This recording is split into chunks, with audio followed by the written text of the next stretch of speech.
নবীজি বলতেছেন তুমি তোমার পিতা মাতার সাথে যে আচরণ করবে এমন দিন যখন তোমার আসবে তোমার সন্তান দ্বারা আল্লাহ পাক সেই ব্যবহার করাই দিব।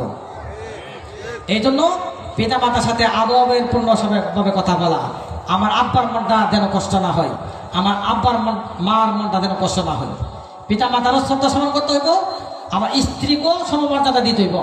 এটাও আবার কোনো যেত না যে মা বাপে কইতাছে বউরে অত্যাচার কর, এই কর সেই কর, এই মন কথা আবার শোনা যাবে না। ব্যালেন্স রেখে চলতে হইব, কারণ স্ত্রীর একটা অধিকার আল্লাহ তাকে দিছে, মায়ের একটা অধিকার দিছে, আবার পিতার একটা অধিকার দিছে। পিতার অধিকার আপনাকে সঠিকভাবে আদায় করতে হবে, মায়ের অধিকার সঠিকভাবে আদায় করতে হইব, আবার স্ত্রীর অধিকারও সঠিকভাবে আদায় করতে হইব।